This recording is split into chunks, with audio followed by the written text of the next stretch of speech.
What's good, guys? We have a very special guest with us here today. If you're a baseball fan, I think you know who we're with. Zack Hample, Ballhawking 101. We're going to ask him some questions today. Maybe not so much about catching baseballs, but still in the baseball realm. And I'll kick it right off with a good one. So you do a lot of traveling. You've seen a lot of stadiums in your years and a lot of different food items. But I also know that you're really vocal about being healthy off camera, and you only gorge when you're at the ballpark and stuff. So I gotta ask, your favorite gross, most disgusting thing you've had at a ballpark over the years, but also like, what's your birthday meal? Like, what's your favorite meal to eat outside of the ballpark? I think my favorite thing that I've had wasn't necessarily the best from a gourmet standpoint, but just in terms of the sheer excess of it.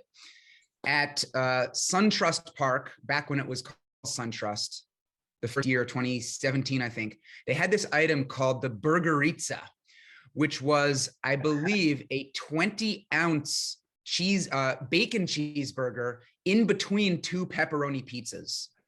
So it cost like 25 to 30 bucks, somewhere in there. And it was more food than me and my videographer could eat together. Just, I mean, the most American horrific thing, but it was pretty fun, I have to say. That's awesome. And then you said my favorite food, like birthday meal. Yeah, I mean, on my birthday, I'm not going to try to be healthy. I'm going to kind of go crazy, but I will say that my favorite restaurant right now is actually a vegan place not too far from me. It's called Peace Food Cafe. And it's one of those places where I've brought vegan friends, and then they don't believe me that it's vegan when they eat the food. And then they call the waiter over. They're like, you said this is vegan, right? So, I'm not a vegan myself, but I have been trying to eat less meat. And, if I find a place that's really tasty and I can avoid meat, it's like a win-win. All right. So Zach, next question. So you've had the opportunity to go to all the like international MLB games, or at least a lot of them, like Australia, Japan, Mexico. I got to ask, what makes those games like so special and unique? What was your favorite? And where do you want to see one of those series in the future? Well, yeah, I love to travel to different venues. I've been to every major league stadium multiple times. So any chance I get to see Major League Baseball played somewhere else, I jump at that opportunity. So I've been to 61 different major league stadiums, including all those overseas games.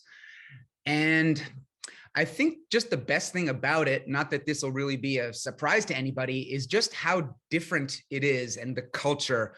I remember being in Japan at the Tokyo Dome, especially the first time I was there in 2012. I was back again in 2019, and there were a lot more Americans and, tourists from all over the world there the second time. But the first time, it was like 99% Japanese people at the game. And it was so quiet during the game.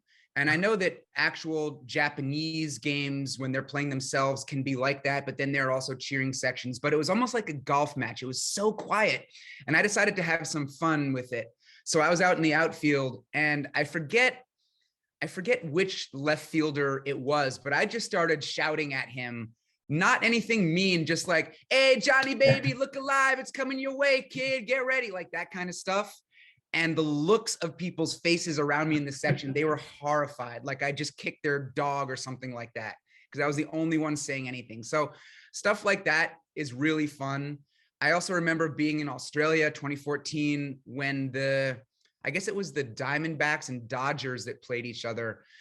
And I noticed that the fans cheered the most when there was a high pop-up hit to the infield, because they just couldn't believe how high the ball went. They didn't even care that it wasn't a good thing for the batter to do. They had never seen baseball like that, and just like, wow. So I love those kinds of differences. And I guess my favorite one was probably Japan. That whole trip was my favorite trip both times. It's just so different there. It's like I went to Hawaii one time, and it like we were using dollar bills. Like it was boring, beautiful nature, but it's like you're still in America, right? So I love the trips where the language is different, the money is different, the food is different, everything's a challenge, but not too much of a challenge. And it's just really entering a different world. So Japan as a whole, and especially the games at the Tokyo Dome, really excited me. Where I would like to see Yeah. Major League Baseball play. I mean, I will go to Syria if they play baseball games there. I'll go to North Korea. I'll find a way in. I don't care. But realistically, I think South Korea would be a great choice. Maybe also Taiwan. The Dominican Republic, I think, would be tremendous just because there is, such a baseball culture there. So I think there are lots of options. Obviously, COVID has derailed everything, but MLB seems like they want to take this as global as possible. So if we do get COVID under control, I think there are going to be a lot more interesting one-off venues where games are being played. I'm excited. You do a bunch of traveling to all these things, and I know it can't be cheap, but SeatGeek is hooking it up a lot. I use your promo code there every single season. I was going to say, was there ever like a certain invite you got or someone reaching out to you that was like an aha moment that clicked for you, where like, I think I could make like a living, a career out of this. This could be like something that I can do for the rest of my life? It wasn't so much of an invitation that gave me the aha moment. It was the year after I got A-Rod's 3,000th hit baseball. I snagged that ball in June of 2015, and I'd already done some YouTube videos prior to that, but I wasn't monetized. I wasn't even thinking of making any money from YouTube, let alone a living. And I did a few more videos early in 2016. In April of that season, I booked I think a 4-game, 4-city road trip with my videographer. Again, not monetized, but just, as a way to share my story and document things. And those videos started doing really well. They started getting a lot of views, by which I mean, maybe a few thousand views in one day. I couldn't believe it, And I had a friend tell me that I needed to monetize my channel. And I was like, huh? And she's like, oh my God, I monetized my channel when I was 16. I'm going to show you how to do it. And I did start to realize that once I got that first check from Google and the numbers started increasing as far as the number of subscribers and views, it really shot up quickly in 2016. It was around that time that I was like, you know what? I think if I do this full time, I'll lose money at first because I won't really be raking in the YouTube revenue and not working other jobs. But, to make money, you have to spend money. And that's pretty much how all businesses start. You have to invest in yourself. So that's really when it happened for me. It wasn't one particular moment, but it was early in that 2016 season when things really started to change. You really filled a huge void, especially when Dodger Films had to step away from what he was doing. You were like the only guy besides Jab's family, I feel like, that would just document the batting practice experience on YouTube. And that's like one of my favorite parts of going to a baseball game, is just watching the guys before the game and getting ready. So yeah, there's definitely a high demand for that market as far as people wanting to watch that stuff. Yeah, I think I was the first one to blog about going to baseball games. And then I guess I was the first one to really do videos at stadiums, running around and catching balls. And, once I was blogging about it and that caught on, a bunch of other people did. Now it seems like a lot of folks are filming at games, and that's great. I mean, the more stuff that's written about, filmed, preserved, shared, it's just like, as a culture, we're all creating this sort of collective virtual experience, and not everybody can travel to games. Or if they can, they can't go to all 30 stadiums necessarily, or go to Japan or Australia. I mean, I wish I had filmed in Australia, but, I've always enjoyed documenting things, even for myself, before I had an audience. And now that there are people out there that actually like watching all the wacky things that I'm up to, it creates just another level of motivation. And of course, now that it's actually my living, can't argue with that. So that's kind of like the journey for me as far as getting into all this stuff. So that kind of brings us into my next question. So obviously you have a huge platform now. You can influence a lot of people. I consider you an inspiration. I know a lot of people who consider you an inspiration. What do you want your impact to be on the baseball community as a whole? Well, I appreciate that. Thanks.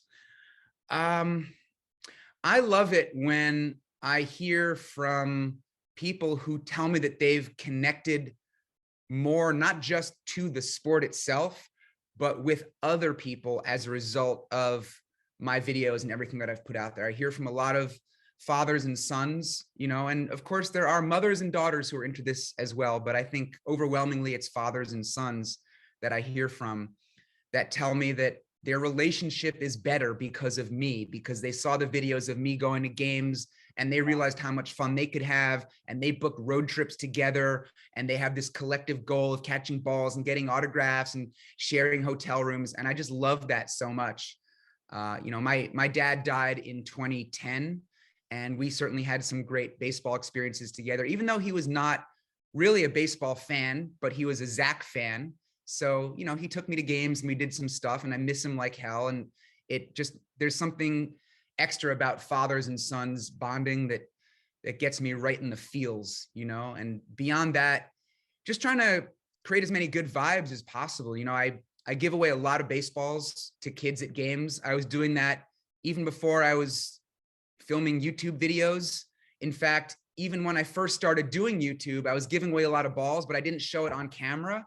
And then people would yell at me for being selfish, like, hey, why don't you give some balls away? And I'm like, wow, I didn't really want to have to make a production of it. But if that's how it's going to be, I'll just tell my video guy to keep the camera rolling for 5 seconds after I catch a homer, because I'm usually tossing it to a kid. So I've now heard from kids who tell me that, because of me, they've started giving balls to other kids and it makes them happy. And it's just like trying to spread the warmth and the good vibes and the generosity and helping people have more fun, really. And it's occurred to me that if I keep doing this, there's going to come a time when basically every player who breaks into the major leagues will have grown up watching my videos. Like 90-something% of players will have maybe not have been subscribers, but will have seen something I did. So hopefully that'll inspire baseball players themselves to be more generous with fans. And I don't know, there's something that I love about collecting and taking home a part of something. So the more people who can get into that and enjoy it, the better. So another question I had was, I know you made a video about this, but the Topps baseball card that they produced about you, all those autographs you signed in one day, I'm sure your hands and fingers must have been exhausted by the end of it. But kind of just take me through that process. Like, I'm assuming they reached out to you first. The thought that you could be on a baseball card without being a baseball player must just blow your mind. But tell me how that all went down. Yeah, pretty wild. A lot of the cool things that I've gotten to do, it just happened randomly. You wake up one day, there's an email, and my first thought is like, is that for real? Is someone trolling me? But then you see the like @topps.com address or Topps base. I forget what their, URL is, but yeah, they asked me if I wanted to be part of this set, and they would need me to show up at the Topps headquarters in New York City and sign 500 baseball cards, even a few extras, I think, in case the machines mess up and packaging stuff. If a card gets damaged, they need to have a few extra on hand. And I was like, yeah, of course I would love to do that. And they told me that they paid me the same that they would pay any player to sign their card. So like me and Mike Trout, we got paid the same from Topps. It's like a standard contract, basically. I don't know exactly how that works. I'm not a contract expert, but that was a fun thought for sure. And having been an autograph collector growing up, and then having my family own a bookstore in which there's an autograph department where I have worked and spent hundreds, if not thousands of hours cataloging autographs throughout history for the last, several centuries worth of autographs. I wanted to get creative with the ones that I signed at Topps. So if you see that video that I did, I showed all the different varieties, the different ways that I signed it. I always write the number of baseballs that I have after my name. I've been signing my name like that since I was like in 10th grade, long before anybody wanted my autograph for any reason. So of course I kept that going at Topps, and sometimes I would write Zachary Ben Hample, my full name. Sometimes I would write Zack Hample and underline it once or underline it twice or draw little lines. I think I even drew like an outline on my shirt one time. I may have even blacked out one of my teeth in my smile with permission from the Topps people. So it was fun to basically just create, in a way, a lot of one-of-ones in the way that I sign stuff. And that's something that I always try to do. No matter what I'm doing, I'm going to try to make it as fun and ridiculous as possible. So the fact that I was there at Topps signing cards, it's like yeah, that's my brand. I'm just going to keep it going. I signed my school papers like that back in the day. Any homework I handed in, any test, I feel like the first number I wrote was like 364 after my name. I know that 565 was a big number for me. I think I ended one season with exactly 565 balls. And my mom, of course, saves everything. And she has like a whole closet full of my school papers, which she wants me to, come and take and do, I don't know what with. So I'm going to look through those and see the lowest number that I can find for my lifetime baseball total after my name. That'll be like a fun little off-season challenge. Super cool. So Zach, obviously you love baseball, we love baseball, but there is kind of a stigma in that among some people in the sports community that baseball is boring. And I don't know if you ever look through Instagram comments on some of the big sports media pages, and they say baseball is not a sport whenever they post something about baseball. How do you think the MLB can make baseball like less boring to some people, and how can they like market their players better to gauge interest? There's a famous line from an old sports writer, I forget who, but the quote is, "Baseball is dull only to dull minds." And that's always made me smile. Yeah, look, baseball is it was marketed back in the day as a thinking man's game. I mean, that's a sexist way to describe it, but yeah, it's a slower game. I think there are, I mean, every fan of every sport thinks that their sport is the best and the most interesting. I think baseball has the most nuances, the most interesting, colorful history. Of course, there's a lot of strategy with every sport, but I think people don't realize that the pitchers take 20 seconds between pitches because there's so much scheming and strategizing going on. So if you don't know all that, and even if you do, it can still be slow. I think MLB needs a pitch clock. They got to do it. And the players union might fight it.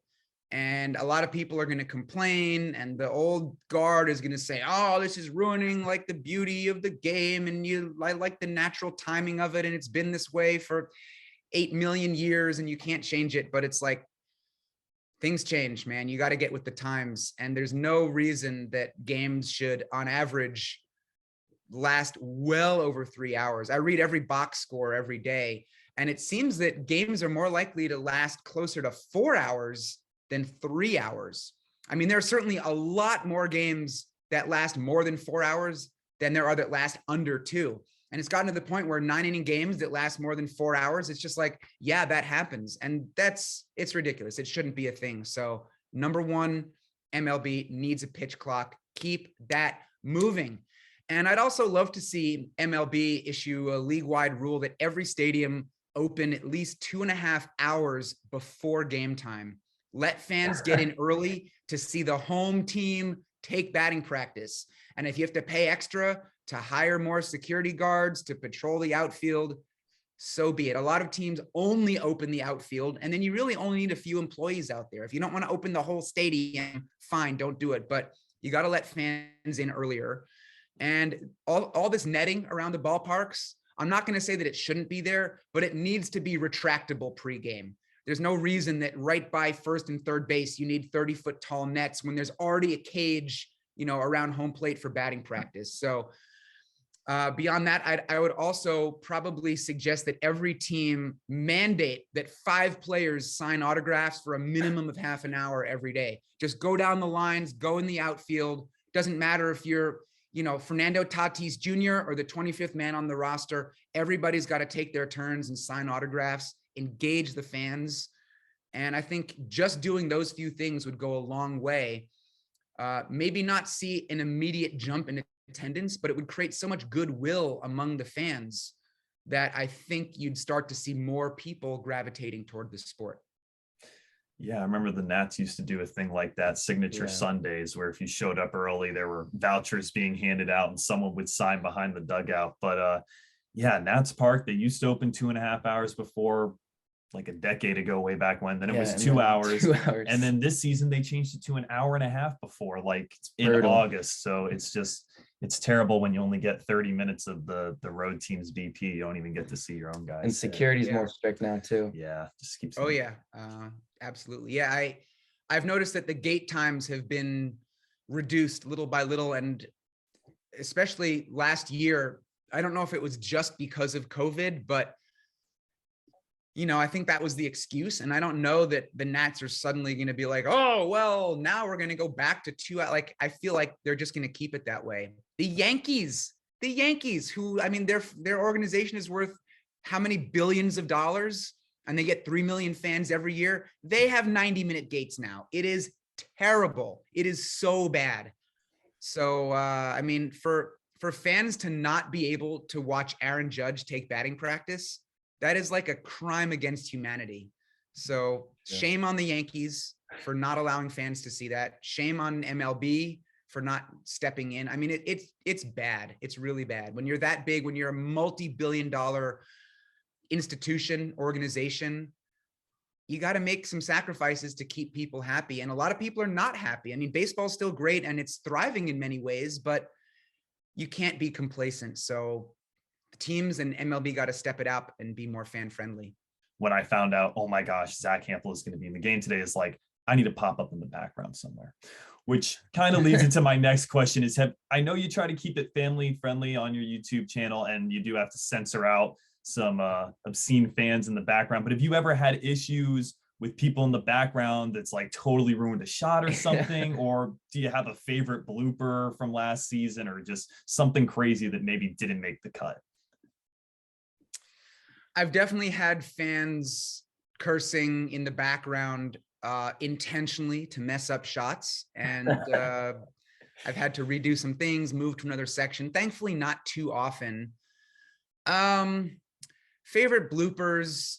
I was thinking of doing a whole blooper reel, and I'm trying to label all the different clips as I go through them so that if I do want to compile something, it'll be a little bit easier to jump right to it, just because it's like, I think I filmed it more than 60 games last year, and there's usually about 90 minutes to 2 hours of footage per game. So if you do the math and think about how tough it would be to go through all of that.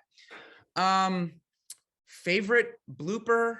I remember my videographer got bonked on the head with a baseball, I think in Houston, like 5 years ago. And it wasn't anything that caused an injury. I think it was like a third out ball that got tossed up and clocked him on the head. It's probably going like 20 miles an hour. Didn't feel good, but he laughed it off.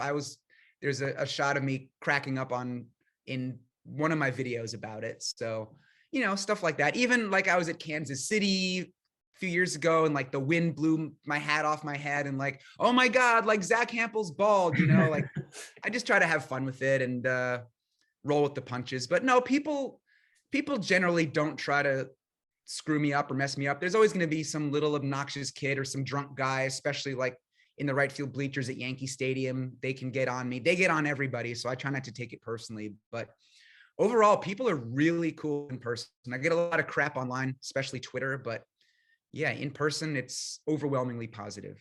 So Zach, this is a pretty specific question, but what's the worst injury you've sustained at a game? I've seen in a couple of your videos, you get bruises or scrapes, like diving over seats, like anything more than that? Yeah. One of the scariest was getting hit in the face with a home run that deflected off a concrete ledge. And I had just an awful black eye, which surprisingly didn't hurt. And that's not me being a tough guy. It was like so puffy and purple, and it was a little tender to the touch, but it really amazingly didn't hurt that much. But the one that caused the most pain and disrupted my life the most was in 2011. I sprained the absolute crap out of my ankle at a Mets game for no good reason. I was rushing from the outfield to the dugout after BP, running down some stairs, tried to turn to the right, and I just turned too fast and rolled it. And I still shudder just thinking of it. I was on crutches and wearing a boot for weeks. And that was right before I had a big road trip planned to, I think, Seattle, and Boston. Like I was going all over the place, and I still did the trip on crutches and in a boot. It really sucked. I had people complain. People love to complain. They love to bash me. People were trying to cancel me before cancel culture was even a thing. And people were mad at me because I was using my injury to try to get baseballs. And yeah, I was, but like they were shocked and horrified. Like I would hold up my crutches and be like, help me out. I can't run. Can you throw me a ball? And people got mad at me for this.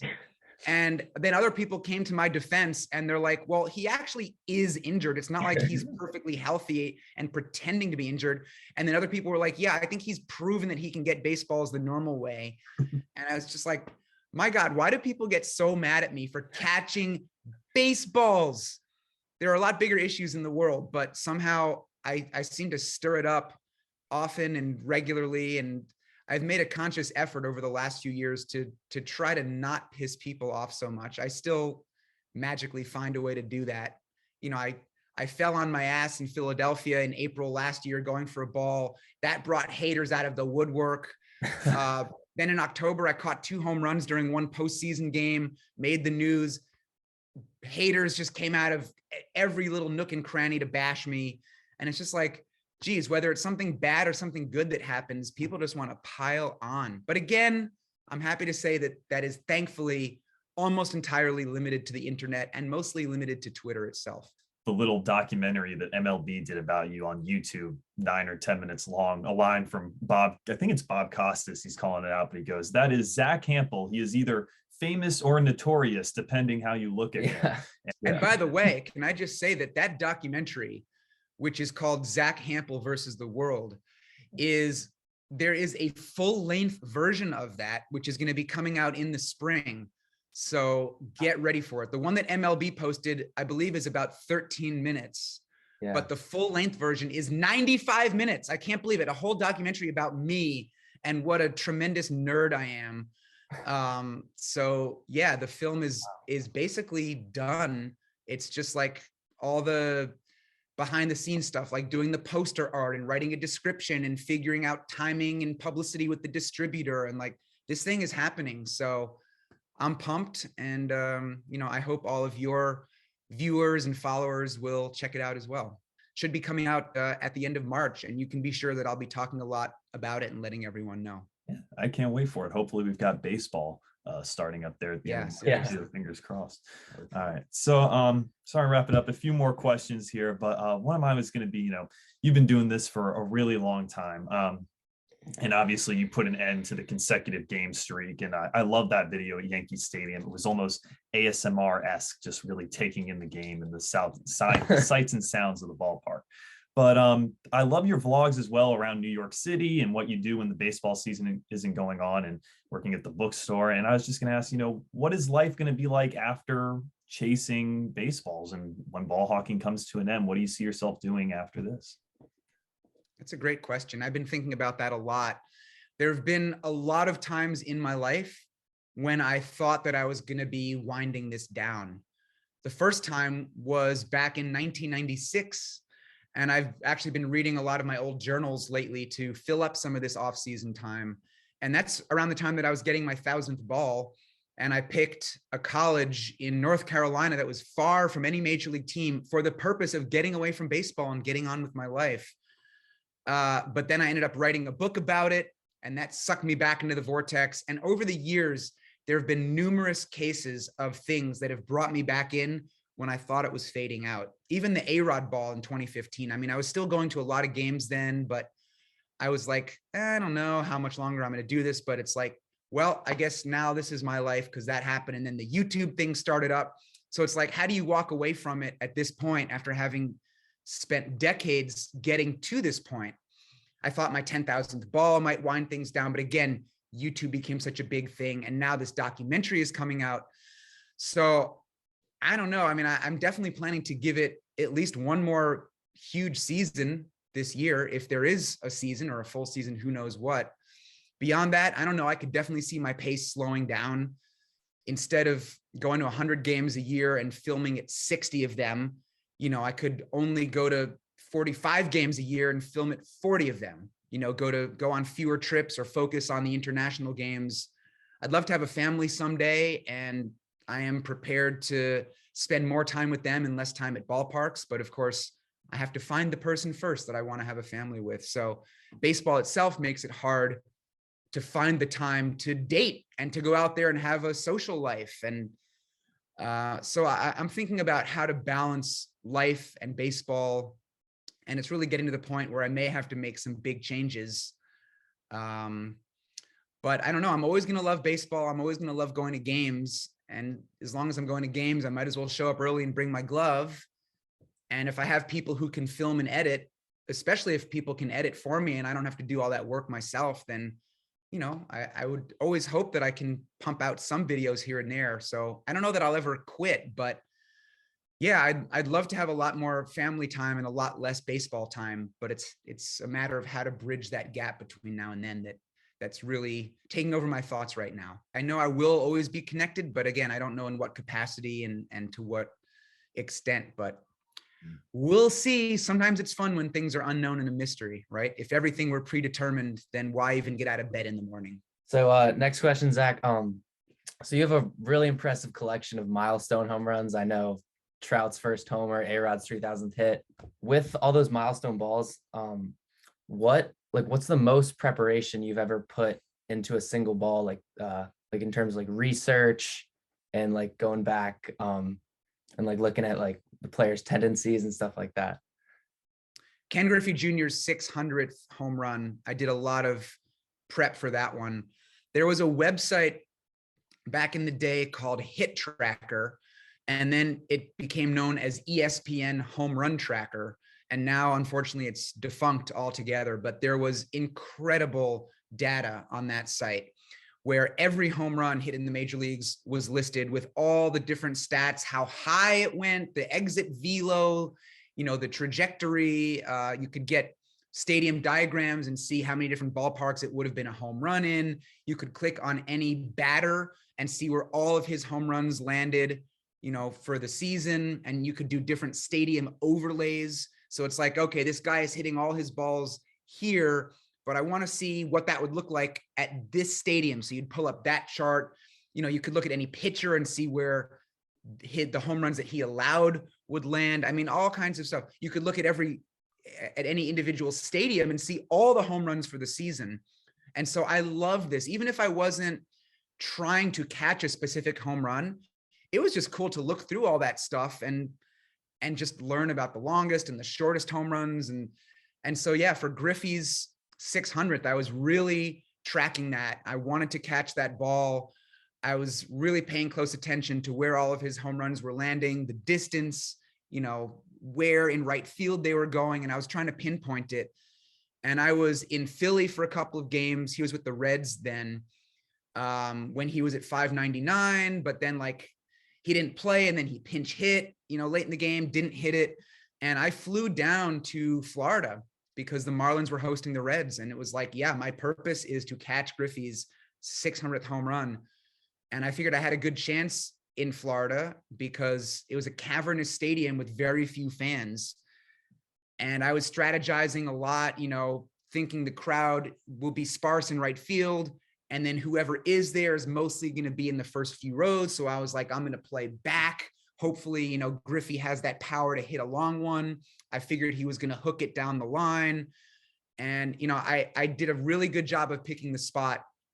I was about a section away from where the ball landed when he made contact with it, but I ran through a row and I got within 5 feet of that ball. Wow. And it was truly heartbreaking to not catch it. And I ended up becoming friends with the guy who did get it. And you know, that's definitely, to answer your question, a long answer to a short question. That's the ball that I prepped the most for. I mean, probably spent hours looking at the charts and the data and trying to figure it out, and it nearly paid off. Last question here might be a little outside of the box. I noticed you follow 3 people on Instagram, and 2 of them kind of tie together, NASA and Neil deGrasse Tyson. Personally, I think you're an idiot if you don't think there's anyone else out there at this living moment. There's some form of intelligent life out there right now. And I'm sure we could blabber about this for hours and hours, but I wanted to hear your thoughts about what you think there is beyond Earth, beyond the Milky Way, beyond our universe, and any story behind following those accounts. Yeah, I actually unfollowed MLB after the season. No offense to them, but I try to think about baseball as little as possible in the off season because I'm just besieged with it for 7 months straight. And it's like, I need to clear my head and clear my Insta feed. And I've always been fascinated with outer space and astronomy since I was a very little kid. I've been a huge fan of Neil deGrasse Tyson for a long time. I was lucky enough to meet him at my family's bookstore back in like 2012-ish. And I chatted with him for like 20 minutes about baseball and physics. It was so cool. And yeah, I've been following the James Webb Space Telescope and just all developments in that whole realm. If I were better at math, I might have pursued a career in astronomy or astrophysics, but you know, that's one area that I'm not talented in, but I'm still passionate about it. And yes, of course there's life out there. Geez, I mean, 500 years ago or whatever, people thought that the earth was the center of the universe. And that's turned out to be the most preposterous claim. So the idea now that we're the only life in the universe, like, oh, we're so special, give me a break. That is so egotistical and dumb. You know, it's scientists are realizing now that pretty much every star has planets. And when you think about the hundreds of billions or trillions of stars out there, oh yeah, okay, we're the only ones with life. I would bet that there is very, very intelligent, advanced life out there that would make us look like bacteria. But, you know, the problem is that everything is spread so far out in the universe that even if that life does exist, you know, they could be 10 billion light years away. So we may never find each other, but yes, there is intelligent life out there, not just bacteria, you know, in a frozen crater on Mars, but like, yeah, for sure. I mean, it's not proven yet, but what I'm saying right now will be preserved through time.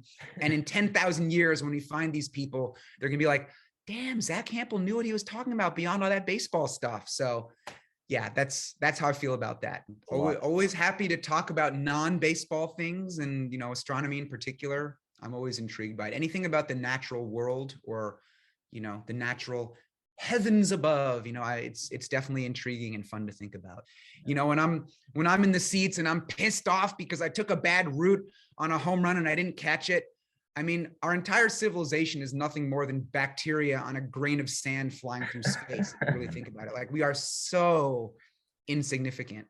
And there's a funny, speaking of which, there was a funny anecdote that I remember reading about back in, like, you know, again, I don't know the teams, the names, but like back in the 70s or whatever, there was a pitcher that was just getting shellacked out on the mound and was so bummed out. And his manager, a pitching coach, came out, tried to calm him down. And he's like, hey, think of it this way. There's a billion people in China who don't give a bleep. So it's no matter how bad things might be for you, it's like in the grand scheme of things, ain't no thing. You know, when you're young, everything's a big deal. Yeah. You know, and again, reading my old journals, which I started when I was 17, my God, I was just pissed off and annoyed at everything and everyone. And like the pair of pants example, yeah, it could have been something like that or even smaller. And it's just like bleep this and bleep that. And this is, I mean, just like, I was just so triggered about everything back in the day. And, you know, as you grow up, you just realize like, all right, it's going to be fine. And unfortunately, some people never grow up and get to that point, which is why we have wars. But yeah, I mean, at least you're self-aware enough about it. And you guys both seem pretty chill. Like you're light years ahead of where I was at your age. So whatever you're doing, keep doing it. Thank you. I really appreciate that, man. It means a lot. Man. Thank you so much for being here again. And a huge shout out to your intern, Max, for making this happen. I wish Max, he's the man. I wish he could have been here for this, but he just reached out to us and he was like, would you guys like to interview Zack? Like, I can make it happen if you'd like. And I was like, we're like, yeah, I think I'd like to make that happen if it's possible. So huge shout out to him and huge shout out to you as well. Thank you for taking the time out of your day to come. My pleasure. And congrats on all your success and just keep that momentum going. Thank you. Thank you very much. Thank you.